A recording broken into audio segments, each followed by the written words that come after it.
Assalamualaikum warahmatullahi wabarakatuh. Nepangkeun nami abdi Naflari Fazafira, abdi ti kelas 10 MIPA genep. Ayeuna abdi bakal nyaritakeun dongeng anu judulna Sasakala Situ Bagendit. Sasakala Situ Bagendit. Kacaturkeun aya awewe nu kasohor ku beungharna. Ngaranna Nyi Endit. Najan beunghar tapi Nyi Endit teh kawentar oge ku koretna. Nyi Endit tara ieu sok barang bere ka batur. Komo sadekah mah. Lamun boga dahareun, tibatan dibikeun mah kalah dipiceun.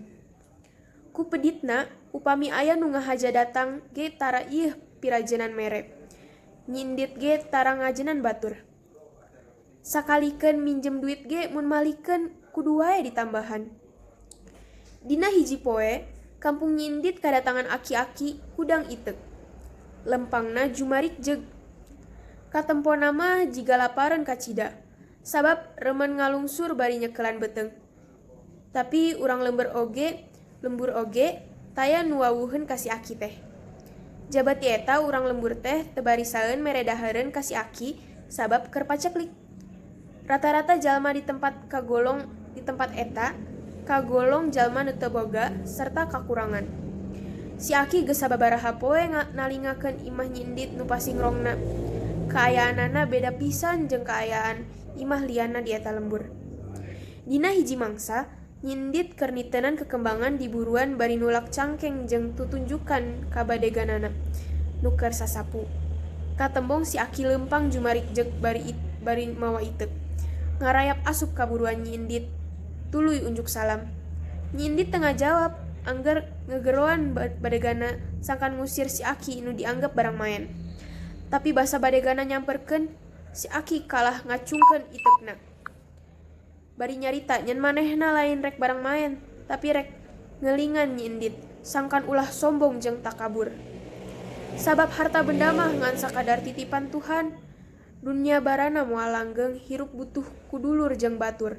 Si aki tuluy ngaleos, diomongan kitu Nyi Endit kalah ngajanten bari olohok teu bisa ngomong. Sanggeus ngelingan Nyi Endit, si aki muru ka tengah lembur, tuluy ngacungkeun itekna, tur ditancepkeun kana tanah. Sanajan jiga nu teu make tanaga, tapi itek teh nyelesek saparapatna kana jero tanah. Tuluy itekna dicabut deui. Terus ngaleos duka ka mana. Isukna urang lembur gujrut nyen liang cai anyar di tengah lembur. Caina mudal beuki lila beuki manceran tur ngagedean. Nepi ka samet bitis. Mimitina mah taya nu percayaeun, tapi saenggeus banjir mah jalma-jalma pating corowok bari kohkol ditihtirkeun. Urang lembur buriak ngarungsi. Nyingkahan banjir nu mimiti ngeueum eta lembur. Harita Nyi Endit mah keur jongjon memereus peti tempat nyimpen emas permata.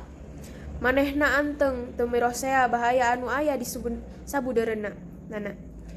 Saenggeus beberes Nyi Endit kacida ruaseunana nempo cai nu pohara gedena. Kawas dina ngimpi manehna sababaraha kali gegeroan sabab teu yakin kana tetempoanana. Nyi Endit kakara sadar. Paingan tita tadi kohkol nihtir bae si horeng lembur kekeueum banjir. Cai upluk-aplak di mana-mana. Lemburna nu sakitu gede legana teh ngan bari lebah-lebahna. Lembur teh geus salin rupa jadi situ anu lega. Nepi ka kiwari eta situ teh masih aya ku nu katelaah Situ Bagendit. Jigana dicokot tina lalandian Baginda Endit. Kiwari loba nu daratang ka Situ Bagendit ngadan arulin jeung tumpak rukit. Hatur nuhun. Wassalamualaikum warahmatullahi wabarakatuh.